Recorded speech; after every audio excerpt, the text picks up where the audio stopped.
ఆంధ్రప్రదేశ్ ముఖ్యమంత్రి నారా చంద్రబాబు నాయుడు గారితో తెలంగాణ మాజీ ముఖ్యమంత్రి కేసీఆర్ గారు రాయబారం కుదుర్చుకునేందుకు ప్రయత్నాలు చేస్తున్నారని, తన కూతురి బెయిల్ కోసం, అలాగే తెలంగాణలో టీటీడీపీ అలాగే బీఆర్ఎస్ పొత్తు పెట్టుకునే దాని మీద కూడా ఆయన చంద్రబాబు గారితో మాట్లాడేందుకు, రాజీ కుదుర్చుకునేందుకు కొన్ని ప్రయత్నాలు చేస్తున్నారు అంటూ సోషల్ మీడియా వేదికగా కొన్ని వార్తలు వస్తున్నటువంటి నేపథ్యంలో ఈ అంశం మీద మనం విశ్లేషణ చేసుకునేటువంటి ప్రయత్నం చేద్దాం. ప్రస్తుతం మనతో పాటు ఉన్నారు ప్రముఖ సీనియర్ జర్నలిస్ట్ డివిఎస్ గారు. సార్తో మాట్లాడదాం. సార్ నమస్తే. సార్ నమస్తే. ఈరోజు రెండు తెలుగు రాష్ట్రాల ముఖ్యమంత్రులు హైదరాబాద్లో సమావేశమైనటువంటి నేపథ్యంలో ఆంధ్రప్రదేశ్ ముఖ్యమంత్రి నారా చంద్రబాబు గారితో తెలంగాణ మాజీ ముఖ్యమంత్రి కేసీఆర్ గారు రాయబారం కుదుర్చుకునేందుకు ప్రయత్నాలు చేస్తున్నారని, తన కూతురి బెయిల్ కోసము అలాగే పొత్తు కోసం కూడా కేసీఆర్ గారు వెంపర్లాడుతున్నట్లుగా, అందులో భాగంగానే చంద్రబాబు గారితో భేటీ అయ్యేందుకు ప్రయత్నాలు చేస్తున్నట్లుగా కొన్ని వార్తలు వస్తూ ఉన్నాయి. దీని మీద మీ విశ్లేషణ ఏంటి సార్? ఆంధ్రప్రదేశ్ ముఖ్యమంత్రి చంద్రబాబు తొలిసారి నిన్న హైదరాబాద్ నివాసానికి వచ్చారు. ప్రజలంతా బ్రహ్మరథం పట్టారు. నీకు బేగంపేట ఎయిర్పోర్ట్ నుంచి ఆయన నివాసం దాకా భారీ ర్యాలీ రాత్రల్లా మనం చూసాం. ఇప్పుడు ఇవాళ ఇద్దరు ముఖ్యమంత్రుల భేటీ సాయంత్రం 6 గంటలకు. రేవంత్ రెడ్డి, చంద్రబాబు. మార్నింగే ఈరోజు ఆయన అపాయింట్మెంట్ అడిగాడని ఎవరు, కేసీఆర్ తెలంగాణ ఎక్స్ సీఎం ఆంధ్రప్రదేశ్ సీఎంతో భేటీ కోసం ప్రయత్నించినట్టు మనం రకరకాల కథనాలు చూస్తున్నాం. ఇందులో వాస్తవాలు ఎంతున్నా కూడా వాళ్ళు చెప్పింది మరి నమ్మేటట్టుగానే ఉంది. రావుల్ చంద్రశేఖర్ రెడ్డి గారు ఏదో అడిగినట్టుగా, ఇప్పుడు గతంలో తెలుగుదేశం పార్టీ, ఇప్పుడు ఆయన పోలిట్ బ్యూరో సభ్యులు చంద్రబాబుకి అత్యంత సన్నిహితులు. ఎవరు, రావుల్ చంద్రశేఖర్ రెడ్డి గారు, ఎక్స్ ఎంపీ, ఎక్స్ ఎమ్మెల్యే. ఆయన ఈ ఎలక్షన్ బిఫోరే బీఆర్ఎస్లో చేరినట్టున్నారు.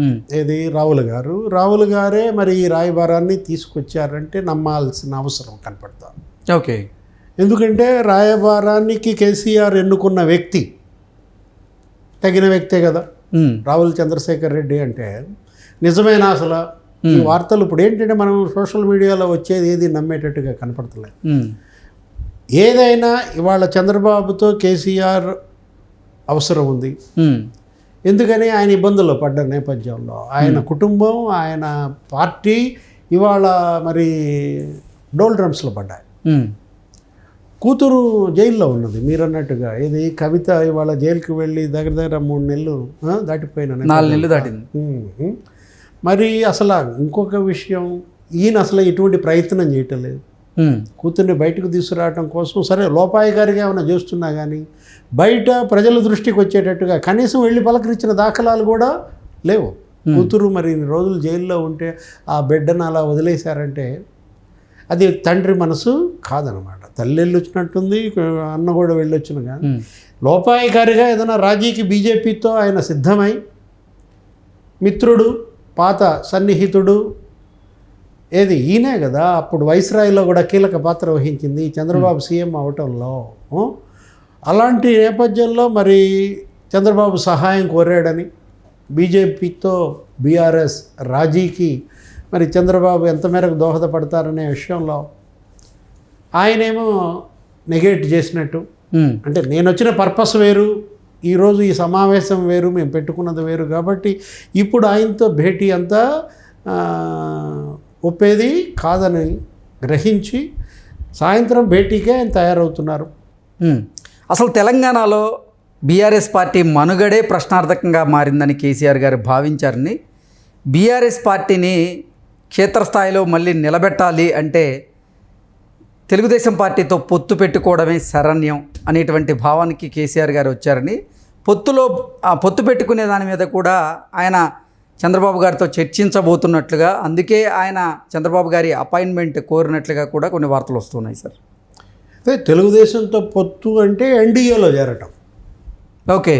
బీజేపీ, జనసేన, తెలుగుదేశం కూటమి, ఇవాళ ఆ కూటమి ప్రభుత్వం ఆంధ్రప్రదేశ్లో ఉంది. ఆ కూటమి ప్రభుత్వమే ఢిల్లీలో, అదే దేశవ్యాప్తంగా ఉన్న నేపథ్యంలో ఇవాళ ఎన్డీఏ కూటమికి దగ్గర అవ్వాల్సిన అవసరం కేసీఆర్కి ఏర్పడింది.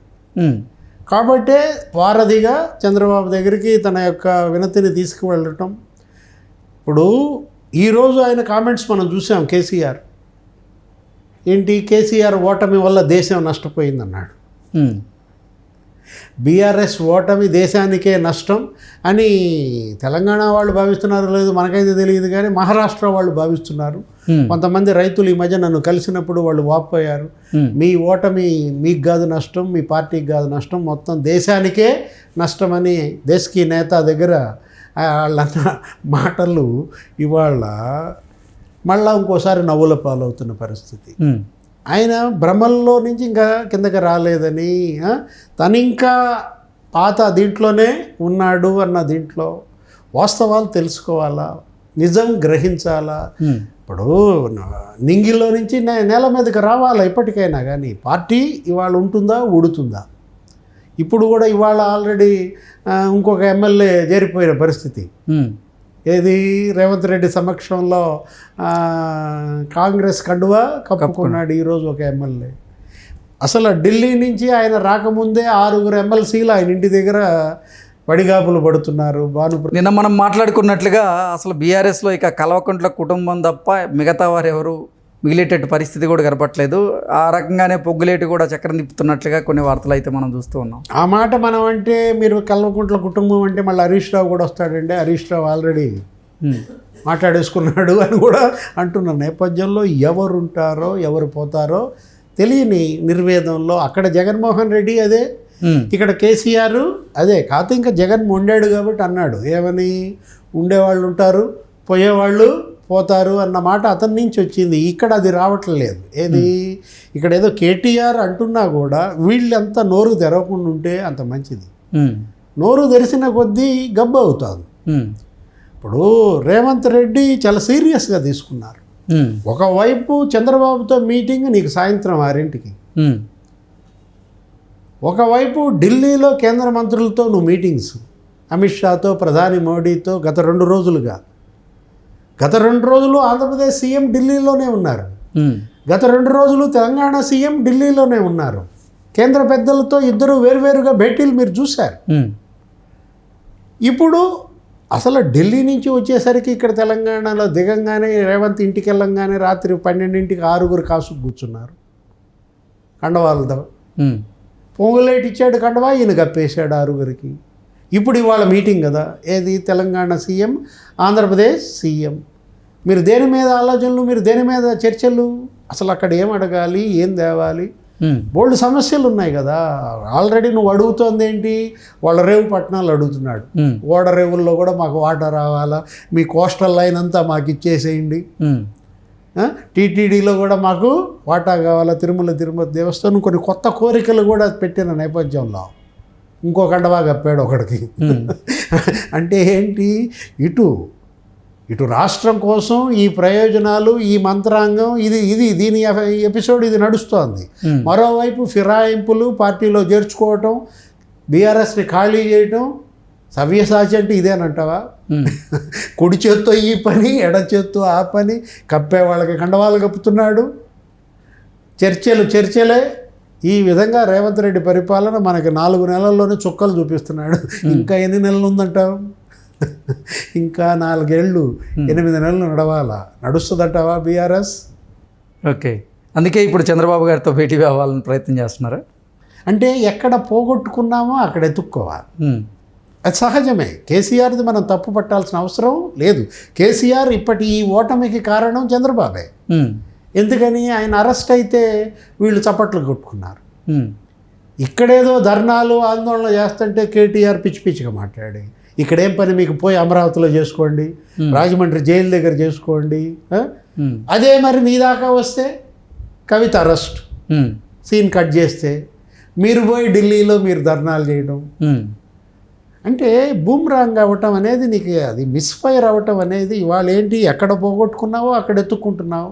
చంద్రబాబు అభిమానులే నిన్ను దెబ్బతీసిన నేపథ్యంలో తెలుగుదేశం కార్యకర్తలే ఇక్కడ వీళ్ళని గుంతదీసి కప్పెట్టిన నేపథ్యంలో మళ్ళా మనం బతకాలంటే తెలుగుదేశం చంద్రబాబు అభిమానుల మద్దతు అవసరమని గ్రహించాడు. తెలుగుదేశంతో పొత్తు కోసమో లేకపోతే మైత్రి కోసమో ఈ ప్రయత్నం చేస్తున్నట్టుగా కనపడుతుంది.